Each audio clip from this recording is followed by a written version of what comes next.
우리가 그동안 공부했던 창세기, 출애굽기, 레위기, 민수기 우리가 4권을 공부를 했고 오늘 신명기가 이제 5번째 책인데 이 5권의 책을 모세가 기록했다 해서 모세오경이라 그렇게 얘기를 합니다.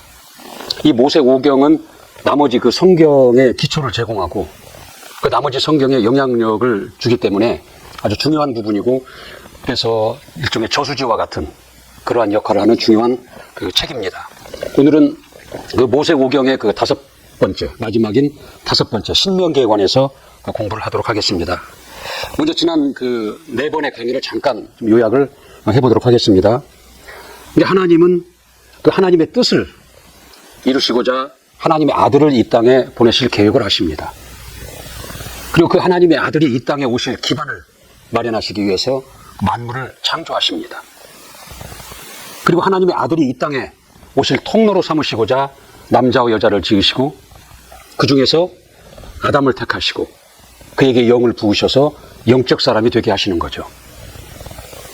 근데 아담은 하나님의 기대와 다르게 타락을 하고 아담의 자손들은 영이 없는 자들과 그 혼인을 이뤄감으로 인해서 하나님은 이 땅에서 영적 사람이 소멸되는 것을 염려하십니다. 그래서 당대 의인인 노아의 가족만을 제외하고는 홍수로 다 멸절을 시키신 겁니다.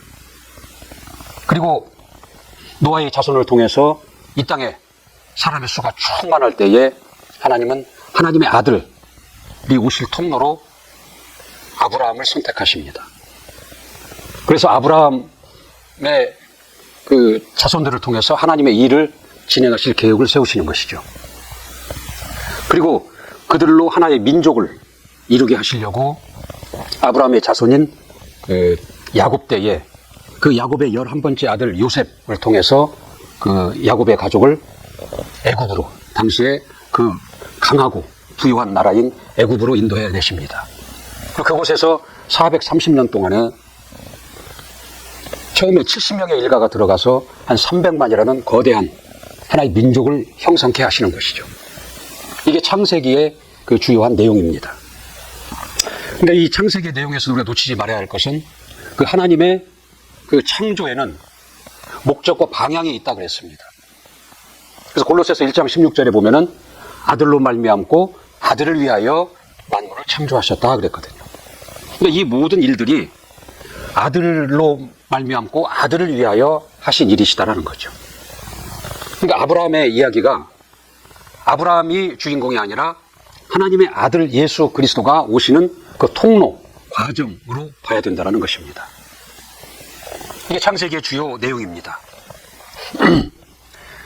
이제 그 출애굽기를 보면은 이제 히브리 민족, 애굽의 입장에서 볼 때는 이방 민족이죠. 이방 민족이 자기 나라 안에서 거대한 하나의 세력을 형성하고 있다는 거죠.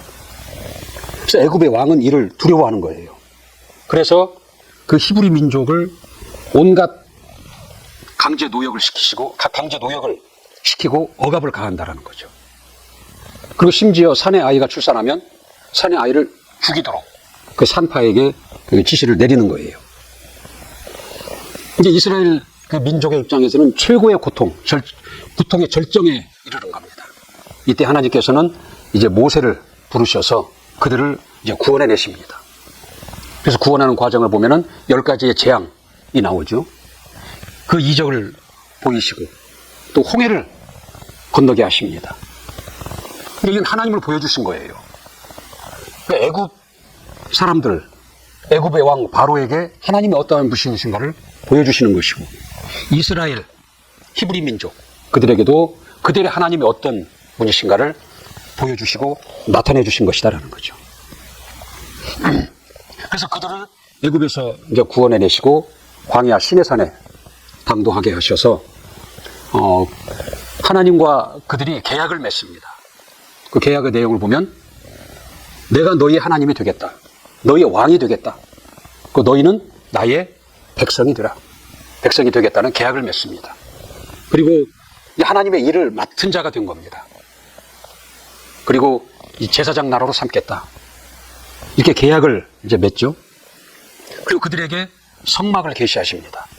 성막을 짓는 이야기가 나오죠. 그리고 그동안 바로의 종노릇을 하면서 바로를 왕으로 섬겼고 그 애굽의 법을 따르고 애굽의 풍습을 따르던 자들에게 하나님은 율법을 계시하십니다. 그래서 명령과 규례와 법도를 이제 계시하시는 거죠. 그래서 이제는 너희가 애굽의 법을 따르고 애굽의 풍습을 쫓는 자들이 아니라 하나님이 계시하신 율법, 명령과 규례와 법도를 따르는 하나님의 백성이 되게 하신다는 거죠. 구별을 시키시는 겁니다. 구별이란 거룩한 거예요. 그래서 애굽 왕의 종노릇을 하며 애굽의 우상을 섬기고 애굽의 풍습을 쫓고 애굽의 법을 따랐던 자들이 이제는 하나님을 왕으로 섬기고 하나님의 백성이 되고 하나님이 계시하신 법을 지키는 백성이 된다라는 거죠. 구별이 되는 겁니다. 거룩해진다라는 거죠. 새로운 정체성을 입게 되는 것입니다. 이것이 출애굽기와 레위기의 주된 내용입니다. 그리고 이제 이들은 그 하나님이 약속하신 가나안 땅을 향해서 이제 출발하기 위해서 본격적인 준비를 합니다. 그 인구조사를 해서 역할을 분담하고 조직을 갖추죠. 그리고 성막을 중심으로 해가지고 각 지파들이 이스라엘의 12지파가 있는데 각 지파들이 어떻게 진을 편성하고 그래 행진하여 나아갈 때에 지파별로 어떠한 순서로 나아갈 것인가 그런 지침을 다 이제 계시하시죠. 그 심지어는 비상시에는 나팔을 어떻게 불어라 이런 지침까지 세세한 지침까지를 다 이제 계시하시고 마침내 이 모든 준비를 마치고 가나안을 향해서 이제 출발을 한다라는 거죠. 그런데 처음에 출발은 잘 준비된 대로 출발을 합니다. 그런데 며칠이 가지 못해서 그 힘든 환경이 있죠. 사막이라는 힘든 환경, 마실 물이 없는 그 환경, 먹을 것이 부족한 그 환경, 이것 때문에 이제 불평하기 시작하고 불만하기 시작하고 하나님을 원망하기 시작한다라는 거죠. 근데 출애굽 때로부터 지금까지 수많은 하나님의 이적을 이들은 직접 체험을 했고 눈으로 확인한 자들이에요. 그러나 현실이라는 이 현실 앞에 하나님과 하나님의 그 약속에 반응하기보다는 어려운 현실에 반응을 한다라는 거죠. 그를 통해서 하나님의 징계를 받으면서 계속 그들은 이제 가나안을 향해서 나아갑니다. 그리고 가데스라는 곳에 이르러서 이제 12명의 정탐꾼, 각 지파별로 한 명씩을 차출해가지고 12명의 정탐꾼을 가나안 땅에 보냅니다. 근데 여호수아와 갈렙을 제외한 10명의 정탐꾼의 보고는 굉장히 부정적이에요. 그리고 그 땅에 대한 악평을 한다라는 거죠. 그 얘기를 들은 이스라엘 사람들은 두려움에 빠집니다. 그리고 하나님을 원망하는 거예요. 모세에 대해서 원망하는 것은 곧 하나님을 원망하는 것이다라는 거죠. 차라리 우리가 애굽 땅에서 죽는 것이 낫고 이 광야에서 죽는 것이 낫지 왜 우리를 칼에 죽게 하느냐. 다시 애굽으로 돌아갔으면 좋겠다. 지금까지 인도하신 약속하신 하나님에 대해서 불평하고 불만하고 원망하고 하나님이 약속하신 그 가나안 땅에서 악평을 한다라는 거죠. 이때 하나님은 그들에게 너희가 말한 대로 너희가 믿는 대로 될 것이다 라고 말씀하십니다. 너희가 말한 대로 그들은 광야에서 다 죽는다라는 거죠. 정탐을 40일 동안을 했는데 그 하루를 1년으로 계산해서 40년 동안을 광야에서 방황하게 하고 시험을 받고 훈련을 받는다라는 거죠. 그리고 그들의 말한 대로 그들의 믿음대로 이제 애굽에서 나온 1세대들은 거기서 다 죽게 됩니다. 그러니까 실제 가나안까지의 거리가 멀지 않은데 한 10하루길이면 갈 수 있는 길인데 40년 동안을 거기서 방황을 하고 고통을 당하고 결국은 다 애굽 세대 1세대가 거기서 죽게 되는 것이죠. 그리고 2세대가 이제는 2세대를 중심으로 다시 준비를 시작하고 그리고 지도자도 모세에서 여호수아로 교체가 됩니다. 이게 이제 민수기의 그 주요 내용입니다. 여기서 보면 하나님은 모세를 통해서 이스라엘을 구원하십니다. 그리고 이스라엘이 가야 할 최종 목적지는 광야가 아닙니다. 하나님이 약속하신 가나안 땅이라는 거죠. 그러니까 모세를 통해서 애굽에서 이스라엘을 구원하시고 또 그들로 하여금 가나안이라는 하나님이 약속하신 젖과 꿀이 흐르는 땅, 가나안 땅을 향해서 가게 하시는 것은 오늘날 예수 그리스도로 말미암아 우리를 구원하시고 우리를 천국으로 인도하시는 것에 대한 하나의 비유인 것입니다. 우리가 이 땅에서의 그 삶이라는 것이 만만치가 않아요. 마치 광야에서 사는 것과 같은 여러 가지 제약이 있고 어려움이 있다라는 거죠. 우리가 신앙이 있다 하지만 우리 앞에 닥친 이 현실이 결코 만만치가 않아요. 쉽게 지나칠 만하지 않다라는 거죠. 그러니까 이스라엘은 그 현실, 만만치 않은 현실 앞에, 그 환경 앞에 그들은 목적지를 잃어버리는 거예요. 그리고 그들에게 보내신 인도자에게 불만하고 불평하고 원만했다라는 거죠. 그래서 수많은 어려움을 당하고 결국은 죽게 되는 것이죠. 우리가 이 세상을 살아가면서 세상이 쉽지 않고 만만치 않을지라도 우리는 우리의 목적지를 잃어버려서는 안 된다는 거죠. 우리가 가야 할 본향이 있다는 거죠. 천국이라는, 하늘나라라는 본향이 있다는 거죠. 또 우리를 그곳으로 인도하시는 예수 그리스도가 있다는 거죠. 우리는 이것을 잊어서는 안 된다는 거죠. 우리를 인도하실, 천국으로 인도하실 예수 그리스도를, 우리를 위해서 예비하신 그 하늘나라를 잊어버려서는 안 된다는 거죠. 우리 지금까지 모세오경 중에서 창세기, 출애굽기, 레위기, 민수기 이 네 권을 다시 한번 요약해서 말씀을 드린 겁니다. 오늘 이제 다섯 번째 신명기 부분이죠. 이 신명기, 이 40년이라는 세월은 한 세대의 끝이 되고 새로운 세대의 시작이 되는 세대 교체의 기간의 의미가 있습니다. 이집트에서 10가지의 그 재앙을 하나님으로 말미암은 그 이적을 직접 눈으로 보고 체험했던 세대, 홍해를 육지를 건너듯이 건넜던 그 체험을 한 그 세대, 그 1세대들이죠. 이제 이 세대들은 눈의 세대예요. 하나님이 하신 일들 눈으로 직접 확인한 세대들, 눈의 세대들은 이미 이제 죽었습니다. 그리고 하나님에 대해서 귀로 들었던 이 세대들, 간접적으로 귀로 들었던 이 세대들이 로 인해서 교체가 이제 이루어졌다라는 거죠. 그래서 이 모세는 이 신명기에서 하나님에 대해서 실감하지 못하는 자들, 1세대에 비해서 2세대들은 그렇게 실감하지 못했다라는 거죠. 이 하나님을 실감하는 못하는 자들에게 그동안 자신이 봤던, 목도했던 것들, 체험했던 것들, 그 눈으로 보고 체험했던 하나님의 말씀에 관해서 이제 자신의 자식과도 같고 손주와도 같은 이스라엘 백성들에게 그 하나님을 다시 한번 전해주는, 하나님의 말씀을 다시 한번 가르치는 그 내용이 신명기의 그 내용입니다. 이제 이스라엘은 이제 목적지가 목전에 있어요. 이 가나안만 건너면 이제 요단강만 건너면 가나안 땅이라는 거죠. 그러나 본인은 들어갈 수가 없다라는 거죠.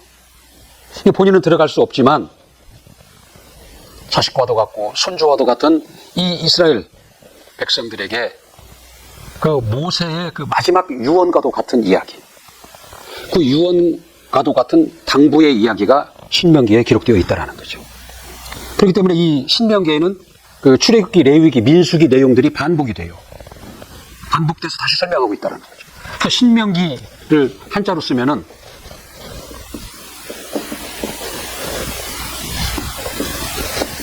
이렇게 쓰는데, 이 신자가 뭐냐면 되풀이할 신, 반복할 신,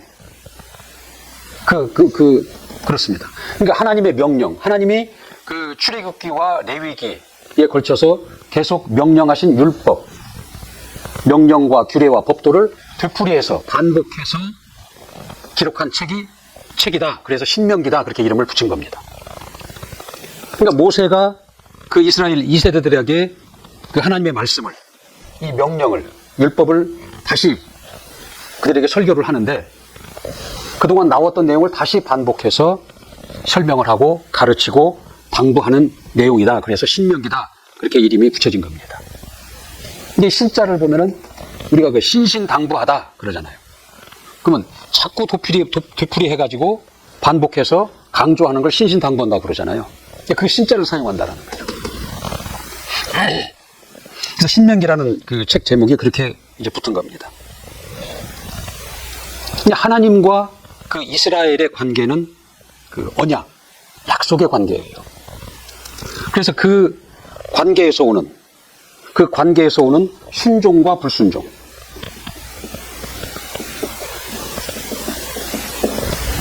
순종에서 오는 복과 불순종에서 오는 저주. 이 내용이 이 신명기의 내용을 관통하고 있습니다. 흐름이 그렇다라는 거죠. 그렇게 흘러가고 있습니다. 그래서 신명기는 크게 네 부분으로 나누어져 있어요.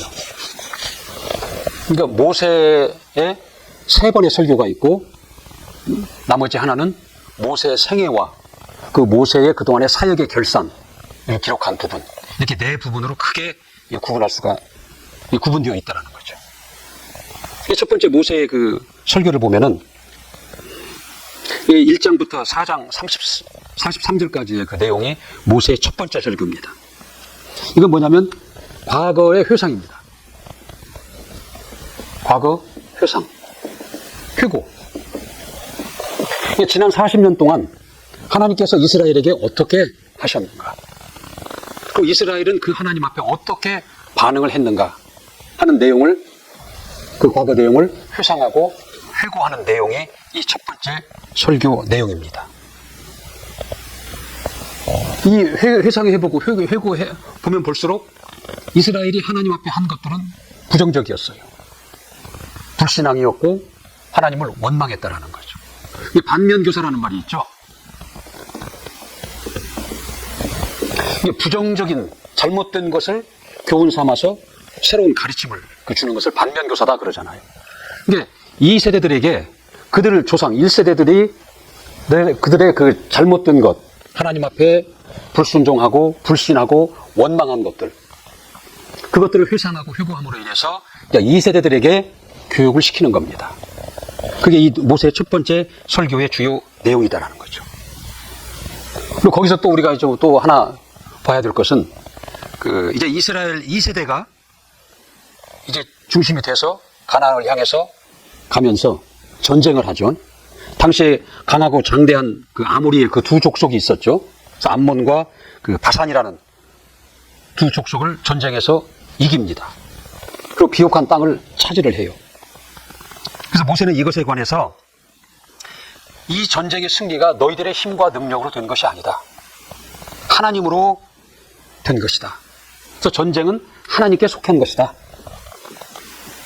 전쟁은 하나님께 속한 것이다. 이것을 이제 그 2세대들에게 얘기를 하는 겁니다. 우리 3장 21절 22절 한번 볼까요? 신명기 3장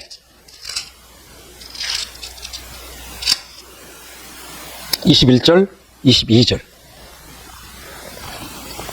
시작. 그때에 내가 여호수아에게 명하여 이르기를 너희 하나님 여호와께서 이 두 왕에게 행하신 모든 일을 내가 목도하였거니와 내가 가는 모든 나라에서도 여호와께서 이같이 행하시리니 너희는 그들을 두려워하지 말라. 너희 하나님 여호와 그가 너희를 위하여 싸우시리라 하였노라. 전쟁은 너희들의 능력과 너희들의 힘으로 하는 것이 아니라 전쟁은 하나님께 속한 것이다 라는 교훈을 지금 2세대들에게 모세는 얘기하고 있는 것이다 라는 거죠. 그러니까 오늘날 우리도 마찬가지예요. 우리의 문제가 있다라는 거죠. 살아가면서. 근데 그 문제를 그 전쟁이라고 한다면 그 전쟁은 하나님께 속하게 해야 된다라는 거죠. 내 문제를 하나님께 이양을 시켜야 된다라는 거죠. 어찌 보면 기도라는 것은 내 문제를 하나님께 옮겨놓는 것, 그것이 기도예요. 그래서 하나님의 것이 되게 해야 된다라는 거죠. 하나님의 일이 되게 해야 된다라는 거죠. 그래서 모세는 그것을 그 2세대들에게 지금 교훈을 하고 있는 거예요. 너희 문제가 아니다. 너희의 능력과 너희의 무능함의 문제가 아니다. 전쟁은 하나님께 속한 것이니 하나님께 맡겨라. 너희가 해야 될 일은 하나님의 계명을 지키는 것이다. 명령과 규례와 법도를 지키는 것이 너희가 할 일이다. 그것을 교훈하고 있다는 거죠. 그러니까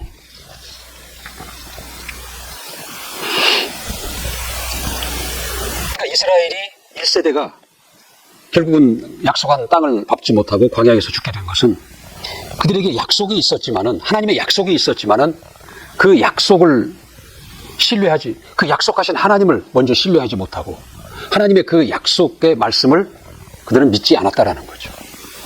거기에 반응하지 않고 불편한 현실, 두려운 현실에 반응을 했다라는 거죠.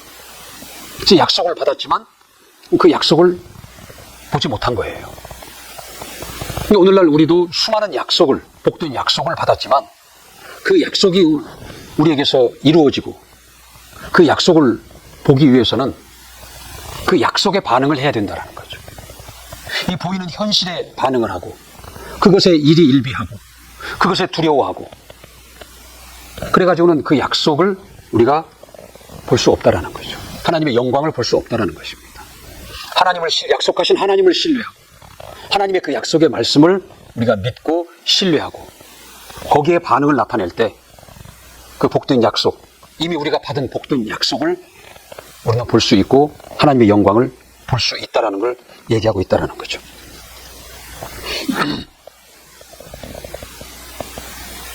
그 다음에 모세의 이제 두 번째 설교 이야기가 나옵니다.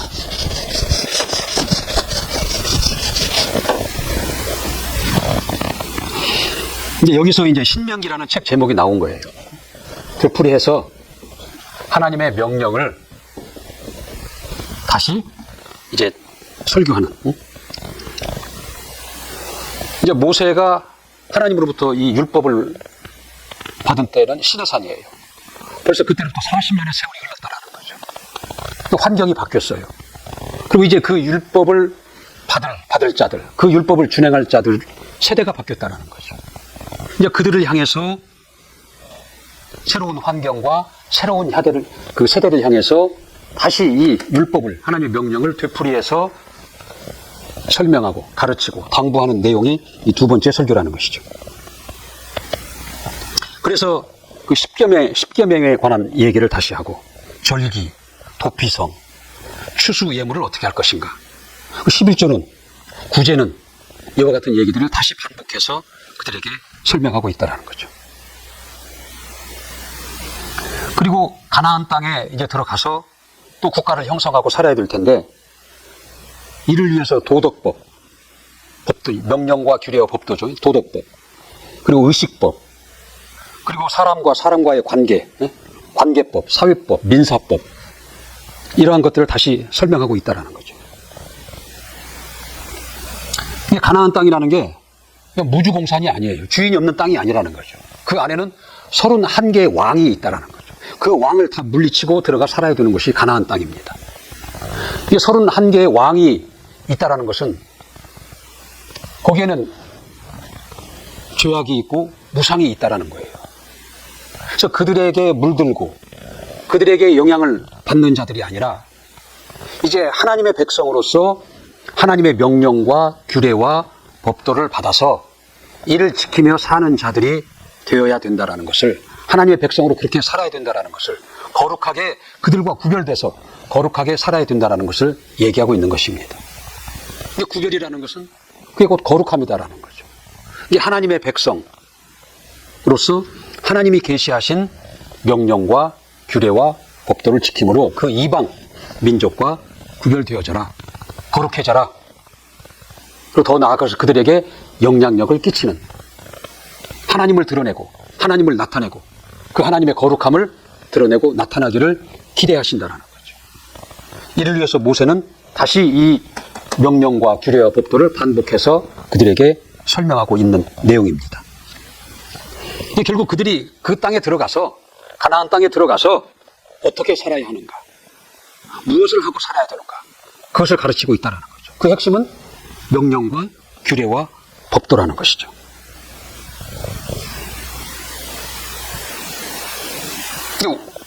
영향을 받는 자가 있고 영향력을 주는 자, 끼치는 자가 있다는 거죠. 오늘날 우리도 하나님께서 예수 그리스도 안에서 하나님의 자녀가 되게 하시고 우리로 하여금 세상에 나아가서 영향력을 끼치기를 원하십니다. 그들의 영향을 받는 자들이 아니라 그들에게 영향을 주는, 영향력을 끼치는 자로 살기를 우리에게 기대하신다라는 거죠. 온도계가 있고 온도 조절기가 있습니다. 온도계는 주변의 온도에 자기 의지와 상관이 없이 오르락 내리락 합니다. 온도 조절기는 세팅을 하면 거기에 맞는 온도를 만들어내요. 그러니까 하나님은 우리에게 그 온도계와 같은 자가 되지 말고 온도 조절계와 같은 그런 영향력을 끼치는, 영향을 주는 그러한 자들로 살기를 기대하신다는 거죠. 이스라엘에게 명령과 규례와 법도를 계시하신 것은 그 이방 나라, 이방 민족에게 들어가서 그들과 동화되지 말고 그들에게 영향을 받지 말고 오히려 너희들이 그들에게 영향을 끼쳐라. 하나님을 드러내고 나타내는 자들로 살라. 이를 위해서 지금 당부하는 내용이다라는 거죠. 그 신명기 6장, 우리 4절 5절 한번 보시죠. 신명기 6장 4절 5절 시작. 이스라엘아 들으라. 우리 하나님 여호와는 오직 하나인 여호와시니 너는 마음을 다하고 성품을 다하고 힘을 다하여 내 하나님 여호와를 사랑하라. 9절까지 합시다. 오늘날 내가 네게 명하는 이 말씀을 너는 마음에 새기고 내 자녀에게 부지런히 가르치며 집에 앉았을 때든지 길에 행할 때든지 누웠을 때든지 일어날 때든지 이 말씀을 강론할 것이며 너는 또 그것을 내 손목에 매어 기호를 삼으며 내 미간에 붙여 표를 삼고 또 내 집 문설주와 바깥문에 기록할지니라. 이 하나님은 이 구절이 그 율법의 핵심 구절이에요. 이 하나님은 네가 마음을 다하고 성품을 다하고 힘을 다하여 하나님을 사랑하라. 그 내용이거든요. 그러니까 이 하나님의 이 명령을 어떻게 하나님을 사랑하는 거냐? 마음을 다하고 힘을 다하여 목숨을 다하여 하나님을 사랑하는데 사랑하는 방법이 뭐냐? 하나님의 이 명령을 지키는 것입니다. 하나님의 말씀을 따르는 것입니다. 그것이 하나님을 사랑하는 거예요. 우리가 부모를 사랑하는 방법이 무슨 기념일날 거창한 이벤트를 해주는 거? 부모는 물론 그것도 고마워하지만 그보다 더 부모가 자식으로부터 사랑을 느끼고 기뻐하는 것은 부모의 말씀을 들어주는 겁니다.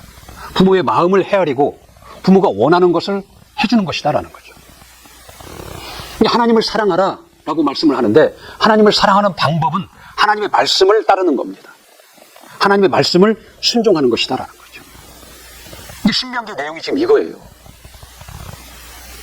그래서 주 너의 하나님을 사랑하라.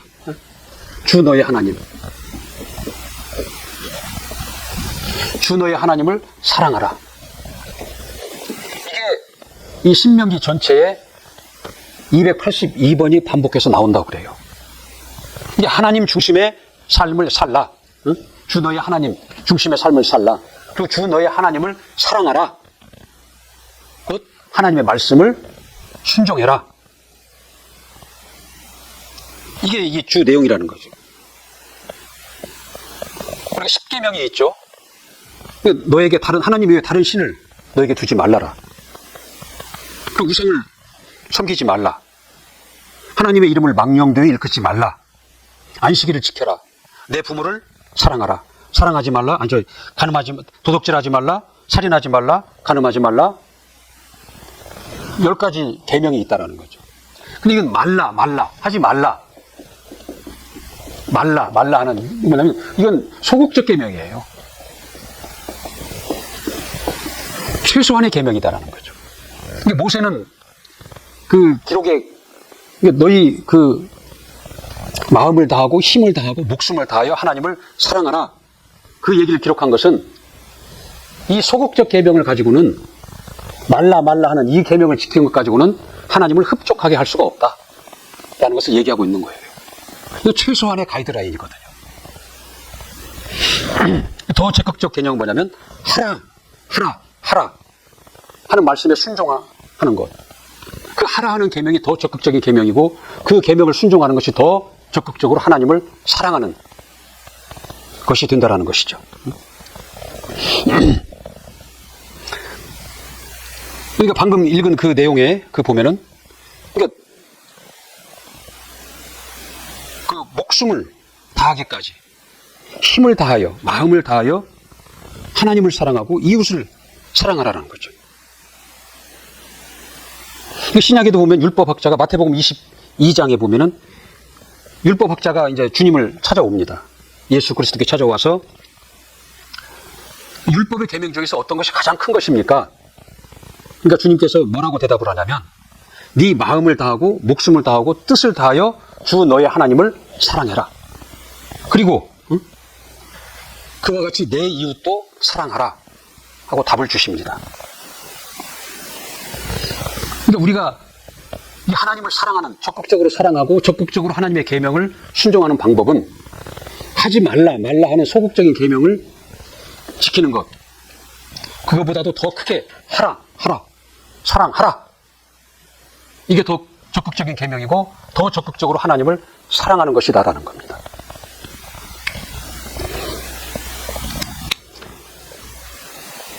우리가 하나님을 사랑하라, 이웃을 사랑하라, 그러면 우리가 손해보는 것이 아닌가 하는 생각을 가지게 됩니다. 이 세상의 이치는 그래요. 내 것을 남에게 주는 것은 내 것이 없어지는 거예요. 손해보는 거라는 거죠. 그러나 하나님의 안에서는 그렇지 않다라는 거죠. 이게 받는 자보다 주는 자가 복이 있다 그랬거든요. 이게 사랑을 주는 자, 사랑을 베푸는 자, 그런 자가 복이 있다라는 거죠. 이게 왜 그러냐면 하나님의 계명을 순종하는 것. 소극적인 계명은 당연한 것이고 적극적인 계명을 쫓아 그 계명을 순종하면 할수록 하나님의 사랑 안에 내가 거하는 겁니다. 하나님의 사랑 안에 거하는 방법. 거하는 방법이 뭐예요? 내가 하나님을 사랑하는 거예요. 내가 하나님을 사랑하면 사랑할수록, 곧 하나님의 계명을 지키면 지킬수록, 그 말씀대로 살아가면 살아갈수록 겉으로는 내가 손해를 보고 내가 희생을 당하는 것 같지만 그것이 하나님의 사랑 안에 거하는 방법이다라는 거죠. 그러니까 지금 주님께서 우리에게 요구하시는 것은 희생해라, 이런 것을 가르치는 것이 아니라 적극적으로 말씀을 순종하고 말씀을 따라서 하나님의 사랑 안에 거하라, 그 안에서 하나님의 사랑을 누려라 라는 것을 가르치고 있다는 거죠. 자, 우리 신명기 5장 10절 한번 볼까요? 5장 10절 시작. 나를 사랑하고 내 계명을 지키는 자에게는 천대까지 은혜를 베푸느니라. 그러니까 나를 사랑하는데 그 방법은 뭐다? 내 계명을 지키는 것이다라는 거고, 그런 자들에게는 천대까지 은혜를 베푸시겠다, 하나님의 약속입니다. 7장 9절 시작. 그런즉 너는 알라, 오직 내 하나님 여호와는 하나님이시요 신실하신 하나님이시니라. 그를 사랑하고 그 계명을 지키는 자에게는 천대까지 그 언약을 이행하시며 인애를 베푸시되.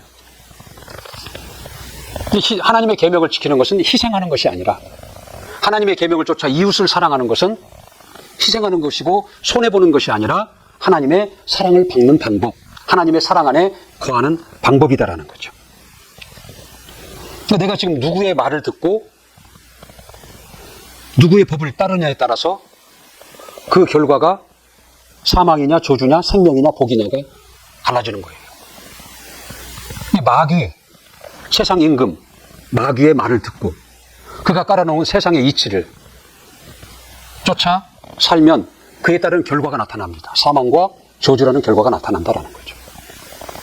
그러니까 내가 하나님께 속하고 하나님이 나의 왕이 되시고 아버지가 되시고 하나님의 말씀을 순종하고 따르는 자들에게는 생명과 복이라는 결과가 나타난다라는 거죠.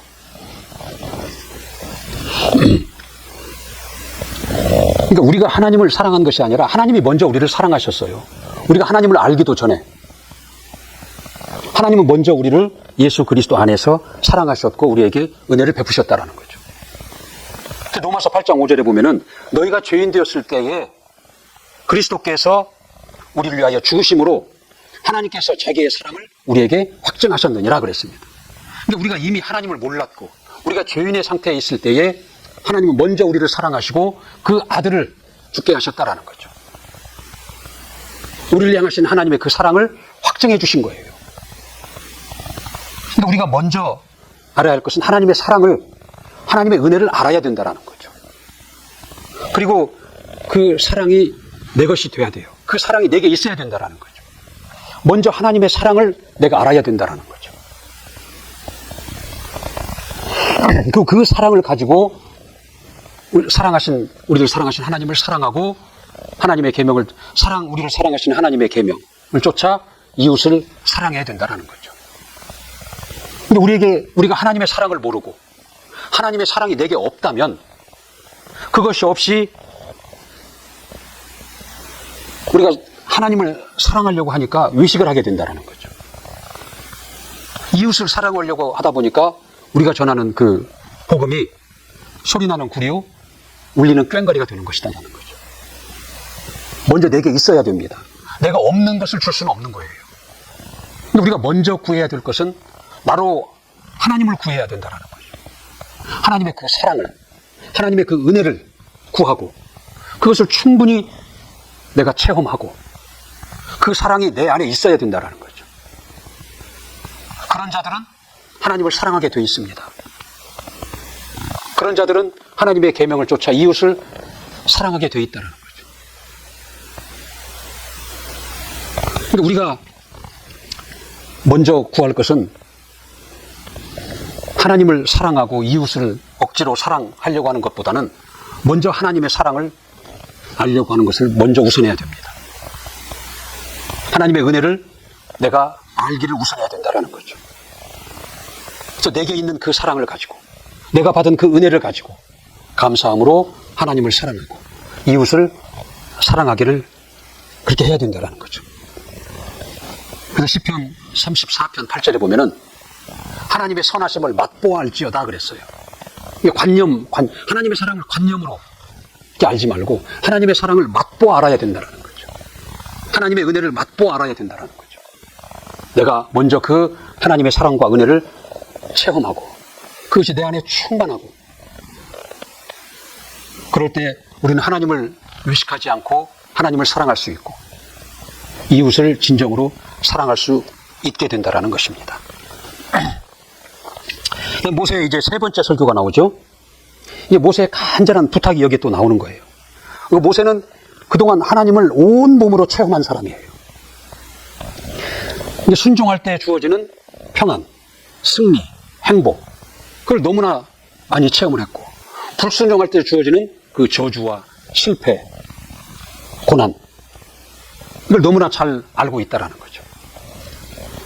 그래서 그 이제 가나안에 들어가 살아야 할 그 2세대들, 그들에게 간곡하게 부탁을 하는 겁니다. 요점은 뭐냐면 말씀을 순종해라. 그러면 복을 받을 것이다. 그게 이제 세 번째 설교라는 거죠. 그 가장 잘 나와 있는 게 신명기 우리 30장에 나와 있는 신명기 30장 한번 찾아봅시다.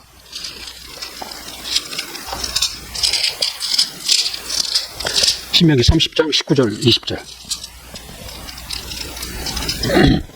신명기 30장 19절 20절. 시작. 내가 오늘날 천지를 불러서 너희에게 증거를 삼노라. 내가 생명과 사망과 복과 저주를 내 앞에 두었은즉 너와 내 자손이 살기 위하여 생명을 택하고 내 하나님 여호와를 사랑하고 그 말씀을 순종하며 또 그에게 부종하라. 그는 내 생명이시요 내 장수시니 여호와께서 내 열조 아브라함과 이삭과 야곱에게 주리라고 맹세하신 땅에 네가 거하리라.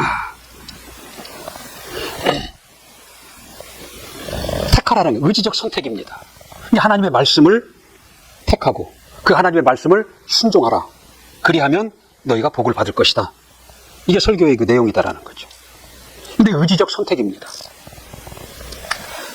성경에는 이분법적인 얘기가 많이 나와요. 빛과 어둠, 생명과 사망, 복과 저주, 천국과 지옥. 이분법적인 얘기가 많이 나오거든요. 그러니까 둘 중에 하나에 속하는 거예요. 내가 여기에 속하지 않으면 여기에 속한 거예요. 그러니까 생명과 사망, 복과 저주를 택하라 그랬잖아요. 너희가 택하는 겁니다. 우리가 택하는 겁니다. 그러니까 그 사람들은 자기가 다 여기를 택하지 않는다고 생각을 하고 있어요. 어떤 바보가 나는 지옥을 택하고 어둠을 택하고 사망을 택하고 저주를 택할 자가 어디 있겠어요. 사람들은 다 나는 여기에 있다라고 생각을 하고 착각하고 살아갑니다. 근데 오늘날 천국을 택하고 빛을 택하고 생명을 택하고 복을 택한다는 것은 예수를 선택하는 겁니다. 예수를 선택하는 자들은 여기에 있는 거예요. 예수 밖에 있는 자들은 자동적으로 여기에 속하는 이걸 택하게 되는 것입니다. 이 중간은 없다라는 거죠. 이거 아니면 이분법 나오는 그 성경에서 그래서 이분법적 표현이 많이 나오는 겁니다. 그러니까 내가 여기를 택하면 여기에 있는 것들을 받는 거예요. 여기를 택하지 않으면 여기에 속하게 되는 거고 여기의 것들을 결과로 삶의 내 영혼에 받는다라는 거죠. 우리가 추운 날 밖에 나가면 내 의지와 상관없이 추운 거예요. 내 의지하고 상관이 없다는 그 환경의 영향을 받게 되어 있다는 거죠. 거기에 속한 영의 영향을 받게 되어 있는 거예요. 내가 더운 곳에 들어가면 내 의지와 상관없이 더운 곳에 그 혜택을 받는 거예요. 그러듯이 그 선택은 내가 해야 된다는 거죠. 내가 예수를 선택할 때 이러한 것을 결과로 얻고 열매로 얻고 누리며 살아가는 자가 되는 것이고 여기를 벗어나는 순간 여기에 속해서 이것에 영향을 받고 이것으로부터 나오는 것들을 내 삶에서 내 영혼의 결과로 나타내고 열매를 맺으며 산다라는 것이죠. 그래서 그 모세의 세 번째 설교는 그 간절한 부탁을 하는 거예요. 말씀을 순종하라. 너희가 이제 가나안 땅에 들어가면 명령과 규례와 법도를 따라서 살아라. 그리하면 복을 받을 것이다. 그렇지 않으면 사망과 저주가 너희에게 있을 것이다라는 것을 설명하고 있다는 거죠. 그 다음에 이제 마지막에는 이제 모세의 그 생애와 사역의 결산을 하는 부분이 마지막에 나오죠. 신명기는 모세의 전기를 다루는 마지막 책이에요. 모세가 처음 등장하는 게 어디냐면 출애굽기 그 2장에 나오잖아요. 모세는 히브리 민족, 히브리 사람이라는 거죠. 근데 당시에 어린아이가 태어나면 다 죽게 했잖아요.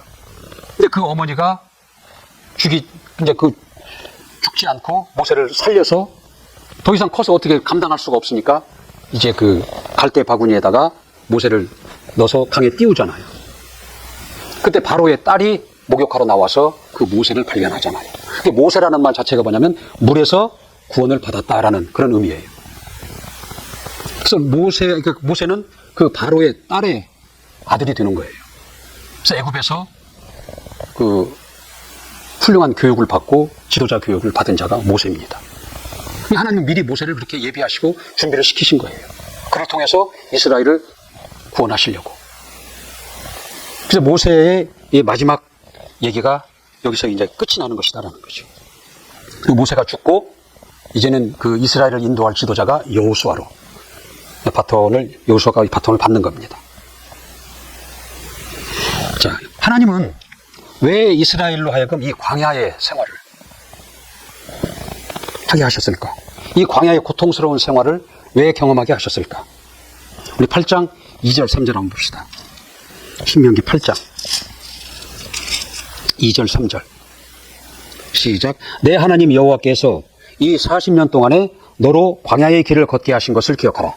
이는 너를 낮추시며 너를 시험하사 내 마음이 어떠한지 그 명령을 지키는지 아니 지키는지 알려 하심이라. 너희를 낮추시며 너를 줄이게 하시며 또 너도 알지 못하며 내 열조도 알지 못하던 만나를 내게 먹이신 것은 사람이 떡으로만 사는 것이 아니요 여호와 입에서 나오는 모든 말씀으로 사는 줄을 너로 알게 하려 하심이니라. 낮추시며 너의 마음이 어떠한지 명령을 지키는지 안 지키는지 알려 하십니다라는 거죠. 그래서 사람이 떡으로만 사는 것이 아니라 하나님의 말씀으로 살아야 되는 존재인 것을 알게 하시고 가르치신 것이다라는 거죠. 하나님이 이스라엘 백성을 광야로 몰아내신 것은 뭐냐면 그들을 낮추시는 겁니다. 열악한 환경 가운데로 몰아내심으로 인해서 그들을 낮추시는 거예요. 낮추셔서 어떻게 해요? 하나님 없이는 살 수 없다. 하나님 없이는 살 수 없다라는 것을 알게 하시고 그리고 복과 저주를 통해서 하나님의 말씀을 쫓아 살아야 되는 존재인 것을 가르치신 겁니다. 순종할 때에 복을 주시고 불순종할 때에 저주를 내리셔서 너희가 사는 방법은 육신의 것, 떡으로만 살 것이 아니라 하나님의 말씀으로 살아야 될 것을 하나님은 이스라엘에게 광야에서 가르치신 것이다라는 거죠. 마태복음 5장 3절에 보면 심령이 가난한 자는 복이 있나니 그랬거든요. 심령이 가난한 게 우리가 일생을 살아가면서 어려움을 당하면 우리 마음이 가난해집니다. 심령이 가난해진다라는 거죠. 이 심령이 가난해지면 겸손해지고 하나님을 찾게 되고 하나님을 의지하게 된다라는 거죠. 그래서 그 심령이 어려움을 당하는 것이 저주가 아니라 그걸 잘 활용을 하면 우리에게 기회가 된다라는 거죠. 하나님 앞에 나아갈 수 있는 기회가 되고 하나님 앞에 겸손할 수 있는 기회가 되고 하나님으로부터 복을 받을 수 있는 기회가 된다라는 거죠. 그래서 시험을 당하거든 즐거워하라 그렇게 말씀을 하는 겁니다. 마태복음 5장 5절에 보면은 온유한 자는 복이 있나니라고 합니다. 그래서 온유하다라는 것은 하나님의 말씀에 길들여졌다라는 겁니다. 하나님의 말씀에 길들여져서 하나님의 말씀을 순종하는 자들, 하나님의 말씀을 따르는 자들, 그런 자들이 땅을 기업으로 받는다라는 거예요. 오늘 이 신명기를 통해서 그러한 교훈을 하나님께서 우리에게 계시하시고 우리에게 알게 하신다라는 거죠. 우리가 사는 방법은 떡으로만 사는 것이 아니라 하나님의 입으로 나온 말씀으로 살아야 되는 그것이 우리의 사람이라는 것을 깨닫게 하시고 알게 하신다는 겁니다. 자, 오늘 여기까지 마치도록 하겠습니다.